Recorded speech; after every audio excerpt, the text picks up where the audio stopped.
Kwa majina naitwa Daniel Riziki. Hiyo gari ya Alimu ilianza kupoteza mwelekeo kuanzia hapo juu ikiwa inateremka. Ilipofika hapa ilimkosa mtu wa kwanza hapo juu. Ilipomkosa ndio ikatumbukia huko chini ya barabara.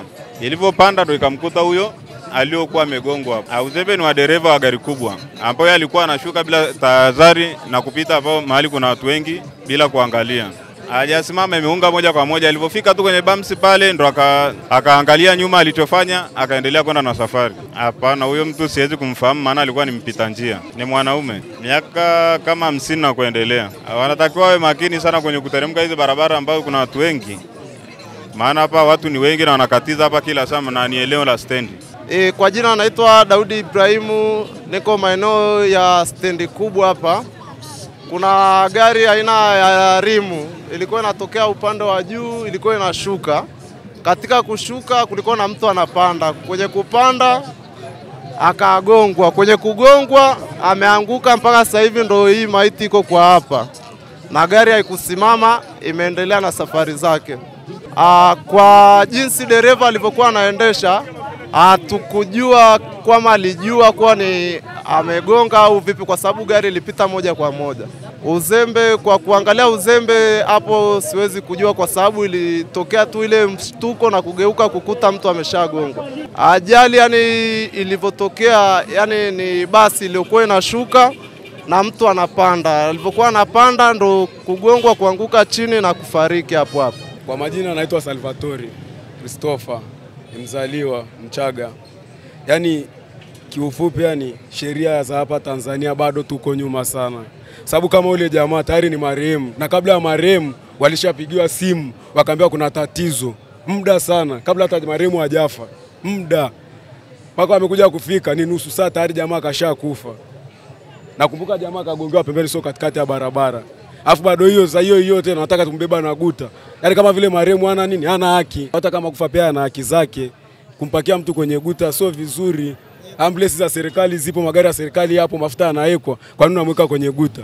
Yeye mwenyewe ndo alikuwa kipaumbele kuingiza mwili kwenye nini? Kwenye guta. Tukio la kumbeba mtu na guta ni kitu ambacho hakitakiwa, sababu ambulance za serikali zipo, gari za serikali zipo. Na sio wanaweka mafuta, magari mafuta yanawekwa na rais mwenyewe.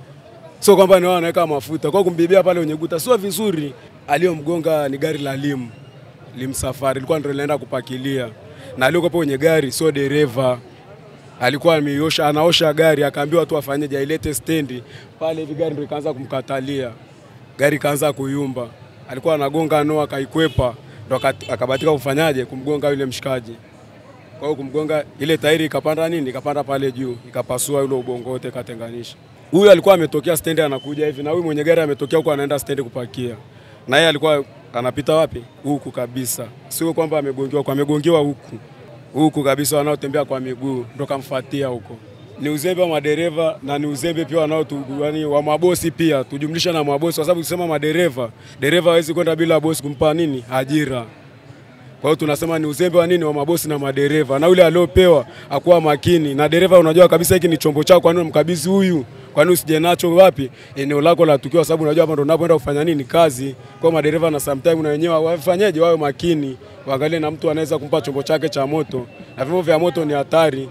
Kwa majina naitwa Elisha, natokea pande za mjini kati huku. Bana, hii ajali bana imetokea leo.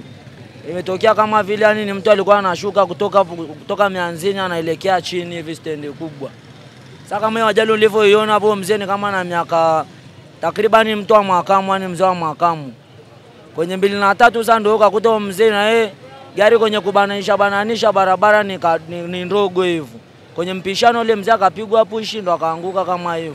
Kaangukia kichwa akafariki hapo hapo. Huyo atakuwa alikuwa nikaa kumba, huyo alikuwa hawezi kuendesha, ni amebidi tu kuchukua gari la watu kulipigia mazoezi. Lakini kisheria kweli barabara kwa kupitisha watu hapa hivi, hii barabara ni ndogo.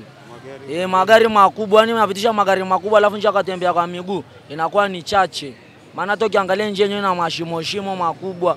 Kwa mtu hata na mvua zinazonyesha sasa hivi zinakuwa zimeharibika. Kwa hiyo tunaomba serikali itusaidie bana, barabara ndio inaingiza watu wa viongozi wakubwa, inaingiza vyombo vikubwa kutoka mikoani. Ukiangalia yenyewe hata ukipiga picha ukiangalia barabara bado ni finyu tu.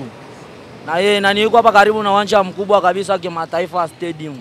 Anapa kisheria tu barabara ijengwe iwe nzuri, ipanuliwe, maana hapa magari makubwa mengi yataendelea kusababisha vifo vya watu na wananchi wa Tanzania. Kama hivyo Guta, wao Guta ni alikuwa anatakiwa kwamba kwanza yapewe kwanza kipengele chengine, maana hiyo Guta alikuwa si sheria yake, itakuwa ambulance kama ambulance. Maana hapa ni mjini kati. Na ile Guta lilivyokuja hapa ilikuwa lakuja kama kuleta tu taharuki. Sisi tulikuwa tunangoja ni gari la polisi libebe marehemu, maana ile si mbole ni binadamu bana. Litakuwa limbebe ule maiti limpeleke sehemu husika kama ni mochwari. Lakini Guta kama Guta latakuwa libebe tu maviazi manini kwa masokoni, si bebe maiti bana binadamu. Wamiliki wa magari wa makini na magari yao wape madereva makini wenye leseni zenye high grade. Wasija katoa tu gari kwa mtu tu punda ambaye eleweki tu anaendesha tu magari madogo akaja kuendesha na huwa watu. Haifai mkuu. Naitwa Saidi Alifa Maona. Bwana, hii tukio lililotokea hapa ni tukio kubwa sana. Ni tukio zito sana na mimi nimelishuhudia na nimeliona katika machoni mwangu. Ni tukio ambalo linasikitisha sana na limetuumiza sana si wananchi. Kwa hiyo madereva tunawaomba wajaribu kuwa makini sana wanapofika katika tukio hili la stendi. Wasiwe wanapita spidi sana, wajaribu kuwa makini sana. Tunaomba sana wawe tafadhali, hapa ni stendi, kuna wingi wa magari, wingi wa watu. Kwa hiyo wanapofika maeneo haya wanatakiwa wawe makini.